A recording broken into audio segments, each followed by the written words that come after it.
I will now call on Jesse Villanueva and Jesse Perez to unveil the bricks and the cement slab.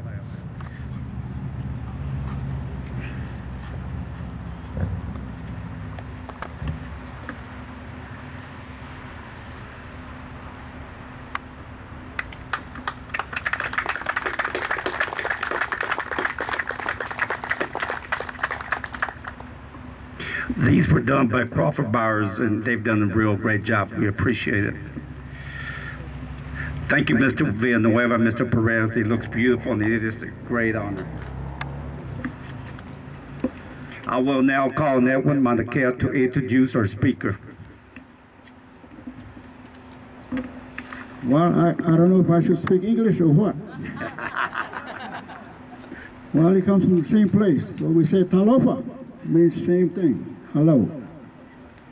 Our speaker, if you look his bio, kind of scan over it, tremendous, outstanding individual. And I'm very pleased to have him as our speaker today. So Isaiah, will you tell us something what's going on? All yours.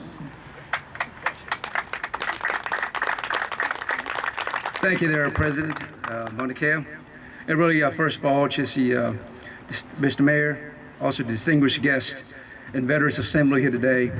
Thanks so much for the invitation, and thanks so much for being out here today. I know it's a little warm, but if you just kind of block it out, just think that you're in a nice, cold, air-conditioned room, you'll be okay. Now, of course, about 3 weeks ago, when President Montequia asked me to be his guest speaker for this event, I did not know what the event was all about. He was kind of secretive about it. He said, well, I just need you to speak. It's about he had these things written down. I could barely read his handwriting. So, he says, commemoration. I said, okay, got it. I said, how much time do I have, and what do you want me to speak about? And then he said, well, you got about 30 minutes, so but I will not do justice if I do that, because so I think I'll cut it down to about 10, 15 minutes. How about that? I left my 30-minute speech at home. When I walk out the door, it's a little warm, and my kids told me, Dad, don't be long. So I went back in there, got my 10, 15-minute speech. But really, I think I'll do injustice if I just kind of don't accomplish the mission I was invited here to do. So, but anyway, I know it's a lot of Veterans Assembly today, but you don't have to stand up if you kind of raise your hand. For World War II vets in the audience, please raise your hand. We have 2. How about that? Our Korean War veterans.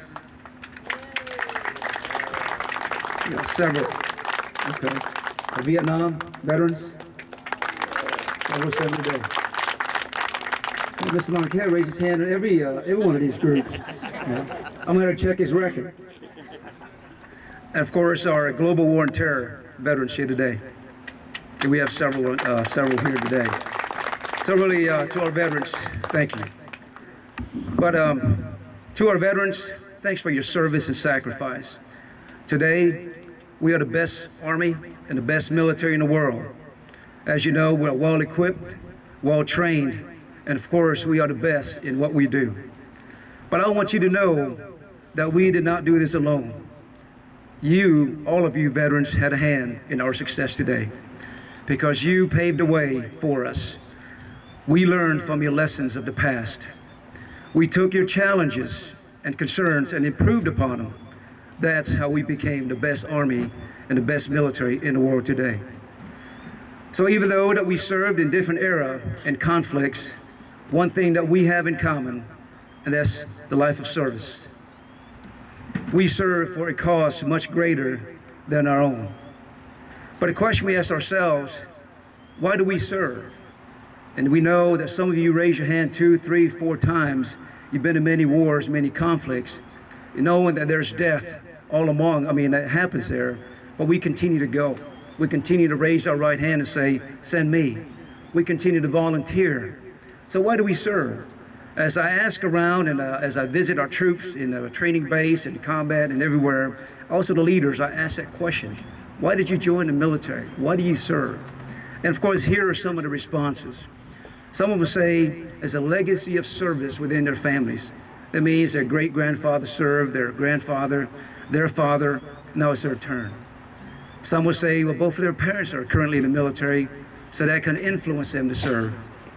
While some will say they just want to do something bigger than themselves. Others will say, well, it's one of those options, go to war, go to jail. You know? And of course, since 9/11, most will say, it is my turn. They were seeing what happened in our country in 9/11, and also seeing what's going on since the war started. They felt that patriotism, and of course, that prompted them to serve. While some will say it's for the educational benefits, and others will say they just want a better life, not only for themselves, but their families. Some will say they just want to do it to honor their father and their mother. So those are all the reasons. I'm sure there's more. But if to our World War II veterans, really, there was a young man. Of course, I always like stories, and I can relate these stories. Because I know some of you guys probably know some of these characters in these stories. Young man was born June 20, 1924. One of the 12 children of a poor family living near Kingston, Texas. His family then moved to Celeste, Texas, where he dropped out of school at the age of 8 to work to help the family. He tried to enlist in the Army, but was rejected because of his height, his weight, and also was too young at the time. But later joined in 1942 after turning 18 years old. On January 26, 1945, near Howitz, France, 6 enemy tanks and a large number of infantry attacked his company. He ordered his men to take up positions in the nearby wood, while he remained in a clearing and directed artillery fire against the German advances. When the enemy tanks overran his position, he manned a damaged tank destroyer and fired his machine gun at the enemy. Though he was alone and exposed to enemy fire on 3 sides, he held back enemy infantry and tanks for an hour under constant enemy fire. He was shot in the leg, but held his position until he ran out of ammunition. Returning to his company in the wood, he refused medical treatment until he organized a successful counterattack to force the enemy's withdrawal. Those actions earned him the Congressional Medal of Honor. His name, Audie Leon Murphy, one of our Texas native.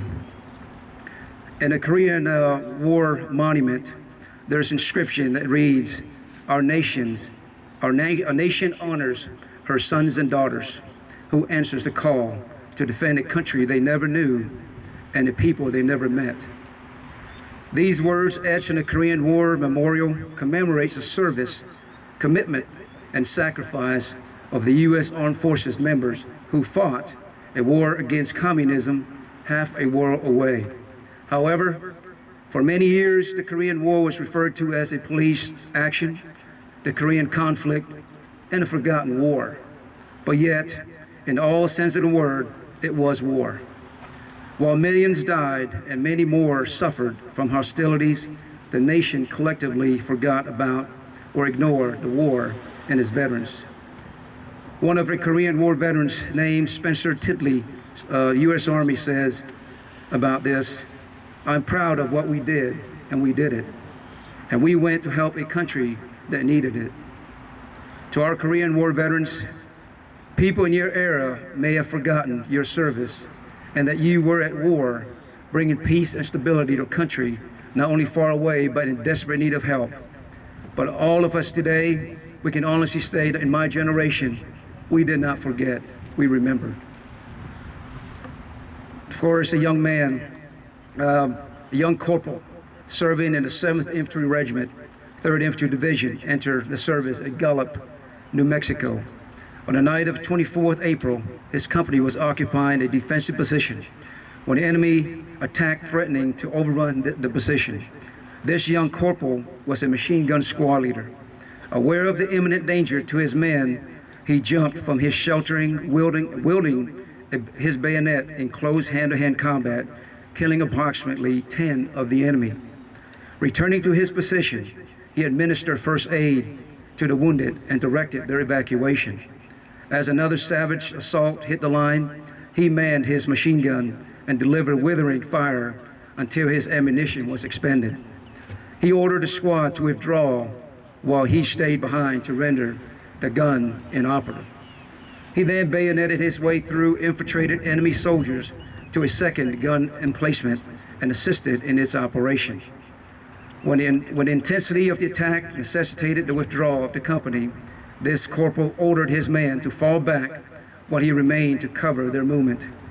He killed more than 50 of the enemy before his ammunition was depleted, and he was severely wounded. He maintained his magnificent stand despite his painful wounds, continuing to repel the attack until his position was overrun. When last seen, he was fighting ferociously against an overwhelming number of enemy soldiers. His indomitable heroism and consummate devotion to duty reflect the utmost glory on himself and uphold illustrious traditions on the military service. He was captured and kept a POW for over 2 years.